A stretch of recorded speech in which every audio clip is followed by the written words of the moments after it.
as we all know, the second nights of back-to-backs are never really that pretty. And the Leafs coming off that crazy game last night against the Boston Bruins. You're going up today against a Flyers team who obviously isn't as good as the Bruins. And the Leafs, obviously, in the second night of a back-to-back. Dennis Hildeby gets the start for the Leafs, and he was great. Other than a rough start, the first goal of the game from Tyson Forrester, not great. 3:24, and you didn't like what you saw there from Hildeby. You go down 1-0 early, and you're like, okay, Dennis, we can't be letting those goals happen, especially early in games, ones that from distance, no screen, on the rush, just beat you low blocker. That stuff cannot happen. And then things get interesting, right? Because what we saw yesterday was the Leafs, and really the Bruins as well, it was constant, absolute constant back and forth play. And it took a mere, 38 seconds after the Forrester goal. A point shot from Chris Tanev, tipped by Austin Matthews. The goaltender makes the stop, and Matthew Knies goes to the net for the rebound and buries it. Stay hot, Matthew Knies. His fourth goal in as many days.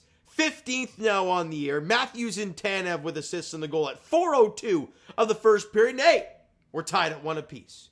They weren't done, though, late in the first period. And I got to say, the fourth line of Lorentz, Dewar, and David Camp, boy, were they great tonight. And I'm going to look at their stats. I don't know if they'll be sexy stats, but let me see. Connor Dewar, he played 13 minutes, had an assist, had 6 hits, and had a shot on goal +1. Steven Lorentz, assists, a +1, had 1 shot on goal, had 5 hits. Where's David Camp? He had a penalty, all right, not great, but he had 2 shots on goal and 3 hits. I thought he was great. He played 12:50. Lorentz played 10:29, and like I mentioned, Dewar played 13:18. Obviously, David Camp and Dewar are primary penalty killers for you.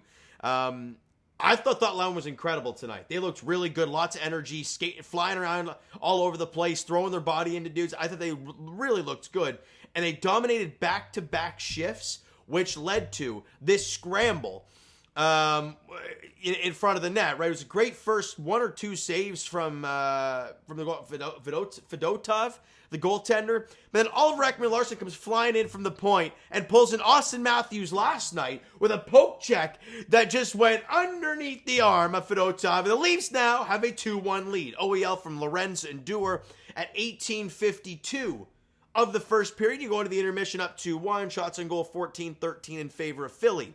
We go to the second period, and Scott Lawton scores one just over midway through to make it a 2-2 game. Not what you wanted to see, but and then the Leafs they look tired, right? The Leafs usually dominate second periods, but they did not do that in the second today. Outshot 9-5, and you go into the third period, tied at 2, and I'm thinking to myself, look, second night of back-to-back, you had all your energy yesterday. Find a way to get a point. Now, you should beat a Flyers team in regulation, but as we've noticed before, some teams just can't beat crap teams. Like the Devils lost to the Sharks yesterday, right? I believe, didn't the Lightning lose to the Sharks a couple days ago? The Islanders beat the Bruins today in overtime in Boston, right? So it's not like it's always going to be the case. You sometimes got to grind things down. Well, the Leafs grind it, and in the third period, got outshot 7-5, but Hildeby was great. And you go to overtime, and no real chances happen until the Leafs come down to the 2-1-1. And it's fired up the boards from John Tavares to Austin Matthews coming off the bench. But he's obviously flat-footed at this point. So he gets over the blue line, stick handles, and Morgan Rielly comes flying through the neutral zone. A guy who has been talked about ad nauseum recently about really his play not being great. I believe, yes, he had the overtime winner today, but he was a dash in this game today. Where is he? Where was he? Hold on. Yeah, he had the goal, but he was a -1 today. And with the -1, guys, he's -10 on the season with a team that's like top 10 in goals against. So a lot of talk has been about Morgan Rielly on that side of the puck, but to see him come down on that on the rush and fire it underneath the arm of Fedotov to get the overtime winner, his 5th goal of the year. Matthews and Tavares grab assists in the goal at 2:25 of the overtime frame, and the Leafs win it 3-2 in OT. You have won now 4 in a row, and you win the back-to-back on the weekend. Great way to end off the weekend. The fellas needed that. They got a shot 32-25, but who cares? You dominated the faceoff dot 37-18. Like, you won 67% of the draws. That is nuts. Special teams-wise, the PK looked awesome. They were 0 for 3 in the power play. Leafs only had the one power play, didn't score on it. We would hit them 43-31.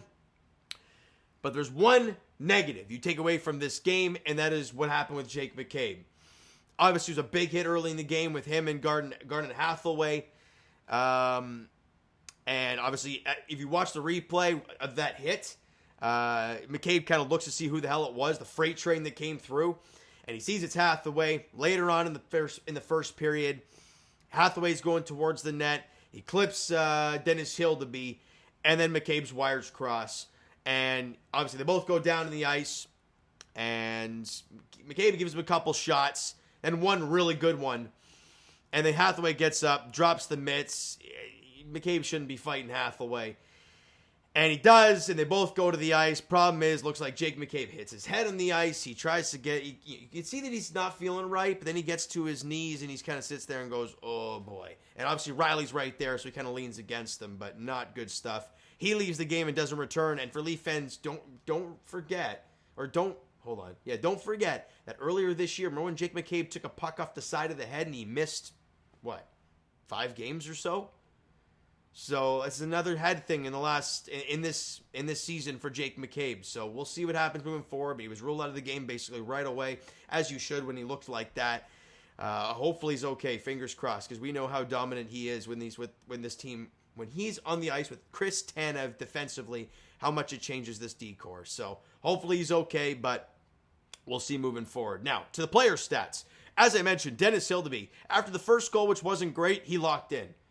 2 goals on 32 shots. For people that don't know the math, even like myself. 194 goals against, a 938 save percentage for Dennis Hildeby in that game today. He was great. Did exactly what this Leaf team needed on the second night of a back-to-back. Key players. OEL had the goal in the +1. Matthew Knies a goal. Did have 5 hits in the game as well. Morgan Rielly the goal and obviously a -1. Matthews, another multi-point game in his second game back. 2 assists and a +1. Had 3 shots and 3 hits as well. Dewar, Lorentz, Tanev, and John Tavares all had assists as well in this game for the Toronto Maple Leafs as they win, like I said, their 4th consecutive game. They improved now to 26-13-2 on the season. And you look at the out-of-town scoreboard, you got the Bruins losing in overtime. Right now, Tampa's losing to Anaheim in regulation. In Anaheim, 3rd period just started. I don't trust Anaheim to hold that lead, but we're looking okay right now.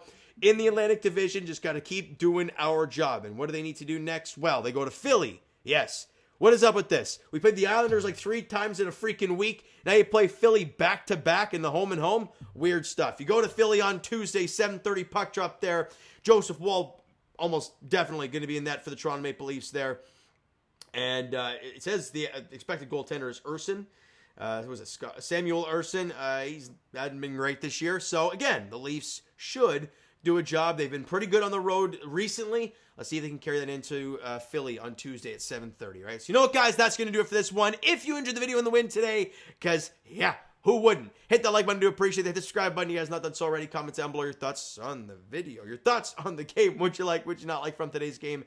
For the Toronto Maple Leafs, Twitter, Discord, Instagram, and of course TikTok is down below. So follow up there if you haven't done so already. And I will talk to you guys Raptors edition tomorrow night. They host the Bucks at 7:30. Whatever.